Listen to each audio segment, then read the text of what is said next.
प्यारे बच्चों, हम लोग पाचन और अवशोषण की जो सीरीज हम लोग स्टार्ट किए थे, उसमें हम अगले कंटेंट के बारे में हम लोग बात करें। चलिए आइए देखते हैं। हमने आपको पहले बता रखा था कि चूंकि कुछ टेक्निकल प्रॉब्लम की वजह से मैं इसको डाउनलोड नहीं कर पाया हूँ, तो एक पैराग्राफ हम लोग ऐसे लिख करके समझने का प्रयास करेंगे। फिर आगे से आपको टाइप यानी कि उस तरह का बुक के द्वारा जो भी होगा हम लोग देखेंगे। तो यहाँ लिख रखा, मुख गुहा एक छोटी ग्रसनी में खुलती है जो वायु एवं भोजन दोनों का ही पथ होता है। तो हम लोग इसको ठीक से समझे हैं कि जो हमारे मुख की स्थिति होती है, जैसे हम लोग एक चित्र के माध्यम से इसको समझने का प्रयास करें। एक ओवरव्यू हम लेते हैं, एक बनाने का प्रयास करते हैं कि ये हम लोग का एक माउथ की जो स्थिति है, यहाँ से हमको पता है कि एक हार्ड और एक सॉफ्ट पैलेट के द्वारा यह माउथ हमारा बटा रहता है। इसमें ये वाला पोर्शन हम लोग दिखा सकते हैं अपने माउथ को, यानी कि ये हमारा माउथ है यानी कि मुख, और ये भीतर वाला ये मुख गुहा कह सकते हैं हम लोग, मुख गुहा। ठीक है। और ऊपर वाले को हम लोग एक्सटर्नल नॉस्ट्रिल्स कहते हैं, और नॉस्ट्रिल्स यानी कि छिद्र, और ये वाला होता है एयर चैम्बर यानी कि हवा चैम्बर या एयर चैम्बर एसी, और ये होता है बीसी बक्ल कैविटी यानी कि मुख गुहा। तो ये कह रहा है इस लाइन में, क्या कह रहा है कि मुख गुहा यानी कि ये वाला भाग, ये जो बक्ल कैविटी का हमने दिखा रखा है, ये एक छोटी सी, कह रहा है कि एक छोटी सी, यानी कि ये कह रहा है एक छोटी ग्रसनी में खुलती है। तो यानी यह जो मुख गुहा का भाग है, ये वाला भाग जो होता है ना, इसको हम लोग कहते हैं ग्रसनी। ग्रसनी, इसको हम लोग क्या कहते हैं? ग्रसनी, और अंग्रेजी में इसको हम लोग फेरिंग्स कहते हैं। ठीक है। तो कह रहा है कि हमारा मुख गुहा एक छोटी सी ग्रसनी में खुलती है, यानी कि ये वाला पार्ट। ठीक है। जो वायु, यहाँ ध्यान देना है, जो वायु एवं भोजन, यानी कि यह जो ग्रसनी वाला जगह है ना, यहाँ से मुख गुहा से हम लोग क्या जाता है, इसको हम अलग कलर से दिखा दें। तो चूंकि हम लोग के मुख गुहा से यहाँ से क्या जा रहा है, तो यहाँ से भोजन जा रहा है। भोजन यानी कि भोजन के पार्टिकल्स इसमें से प्रवेश करता है, और इसमें से क्या जाता है? नॉस्ट्रिल से। तो नॉस्ट्रिल से हमारा क्या जाता है? एयर जाता है, यानी कि वायु। तो ये कह रहा है कि जो वायु, यानी वायु हमारे नॉस्ट्रिल से इसके अंदर प्रवेश किया, ये पैलेट के ठीक ऊपर।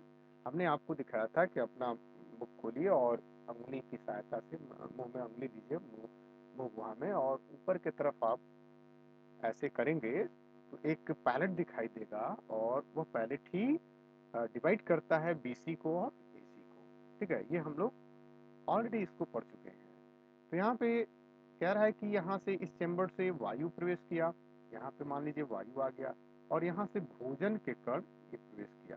तो कह रहा है कि ये वाला जो चैम्बर है ना, ये वाला चैम्बर देखिए न, एयर के लिए कोई अलग से यहाँ माध्यम दिखा रहा है, नहीं बीसी के लिए, माने बक्कल कैविटी या मुख गुहा के लिए कोई यहाँ पे चैम्बर नहीं है। तो इस चैम्बर को, जो कि एक तरह से कॉमन चैम्बर है, किसके लिए? तो वायु के लिए, जो वायु आ रहा है यहाँ से नॉस्ट्रिल के माध्यम से, और किसके लिए? तो भोजन के लिए। तो इसी भाग को कह रहा है ग्रसनी, एक छोटा सा, एक छोटी सी ग्रसनी में खुलता है, यानी कि हमारा मुख हुआ, जो वायु एवं भोजन दोनों का ही पथ होता है।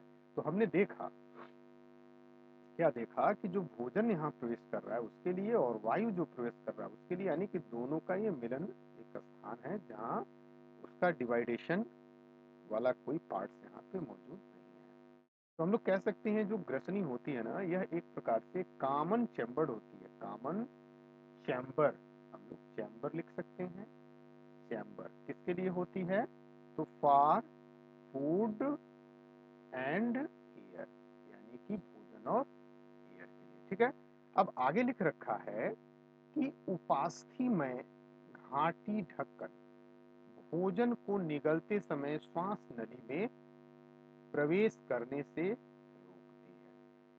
कह रहा है कि यहाँ पे जब यह भोजन हम अपने मुख के द्वारा मुख गुहा में लेते हैं, ठीक है ना।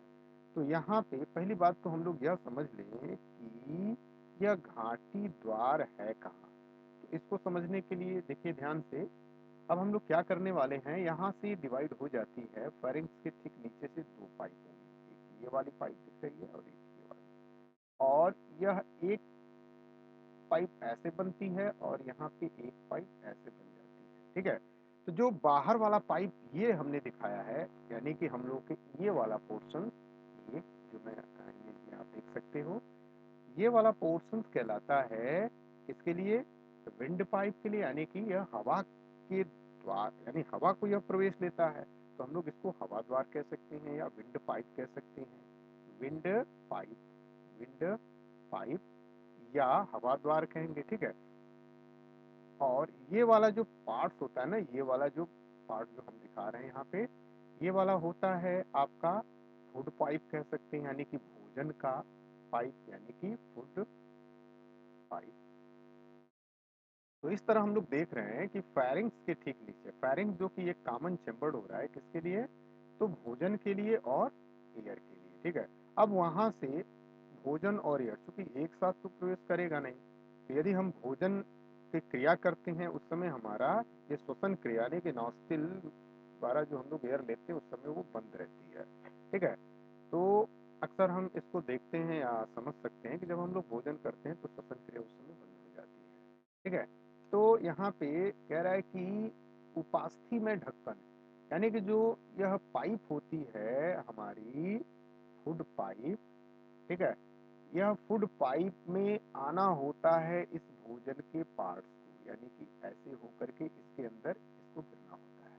अब आप ध्यान से देखोगे कि चूंकि इसका पहला ही सिरा क्या है, यानी कि ये वाली पाइप, यानी कि भोजन यहाँ से आ रहा है इस रास्ते से, और किसी भी तरह से इसमें भोजन न प्रवेश करने पाए, इसके लिए एक संरचना, इसके लिए एक संरचना यहाँ पे होती है जिसे हम लोग कहते हैं, क्या कहते हैं, घाटी ढक्कन, यानी कि इपीग्लॉटिस, यानी कि एक इस तरह से निकली हुई एक ढक्कन हो जाती है, ठीक है।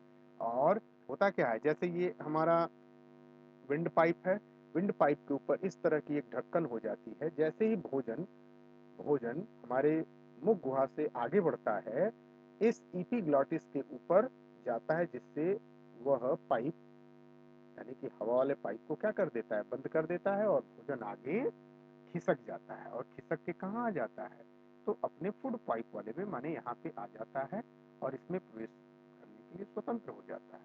मतलब क्या है कि जो यह ढक्कन होता है ना, वो उपास्थीमय होता है। उपास्थीमय का क्या मतलब होता है, तो हड्डी का ही एक प्रकार है, जो हमारा सॉफ्ट हड्डी होती है ना, जैसे कानों की हड्डी, नोज की हड्डी, नाक की हड्डी, वैसे ही वह एपिग्लॉटिस होती है, यानी कि क्या होती है, घाटी ढक्कन होता है, जो कि कार्टिलेजिनियस होता है, माने उपास्थि होता है, ठीक है। नर्म हड्डी हम लोग कह सकते हैं वाला होता है, और यह ढक्कन की तरह काम करता है, ठीक है। और यह भोजन निगलते समय हमारे श्वास नली, यही मैंने बताया कि ये हमारा जो श्वास नली है, विंड पाइप है, इसके ऊपर ये होता है, इसको बंद कर देता है ताकि भोजन आसानी से सरकता हुआ कहाँ आ जाए, हमारे फूड पाइप में, ठीक है। अब यहाँ पे आगे लिख रखा है कि ग्रसिका, ग्रसिका एक, ग्रसिका यानी कि ओइसोफेगस एक पतली लंबी नली है। तो यहाँ ध्यान से देखेंगे, अब चूंकि हम लोग एयर चैम्बर की बात नहीं करेंगे, क्योंकि हम लोग इस समय भोजन तो यहाँ दिखा रहा है, ठीक है ना, तो हम लोग इस चैम्बर की बात करेंगे, यानी कि फूड चैम्बर की।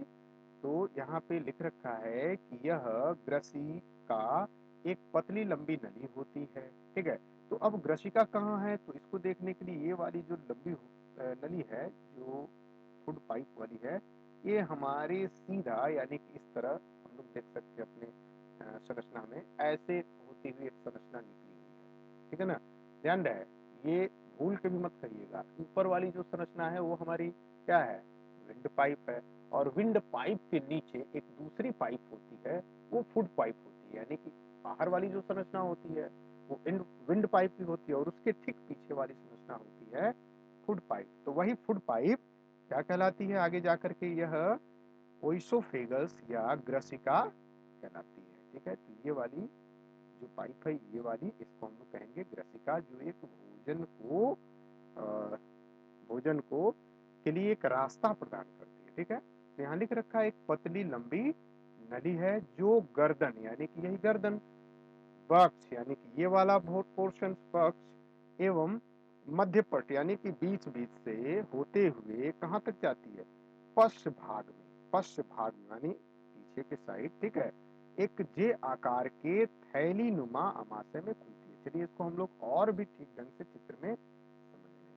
तो हमने यहाँ पर देखा कि ये वाली पाइप, ठीक है, क्या कहलाती है, ग्रसिका कहलाती है, जो आगे जा करके एक जे आकार की इसमें खुल जाती है, तो जे आकार की आमाशय में खुल जाती है। ठीक है, तो हम लोग इसको देख सकते हैं, कहाँ देख सकते हैं, देखिए ये हम लोग अपने फिगर में, हम लोग अपने फिगर में देख सकते हैं, ये मुख गुहा से भोजन प्रवेश करते ही इस वाले पाइप में उसको हम लोग कहते हैं ग्रसिका, उसको देगा। और यहाँ पर हम लोग देख रहे हैं जे आकार की थैली नुमा संरचना है, ठीक है, तो इस प्रकार हम लोग क्या देख रहे हैं कि जो आमाशय है वो जे आकार की है, थैली नुमा एक संरचना। ठीक है, हम लोग अगले लेक्चर में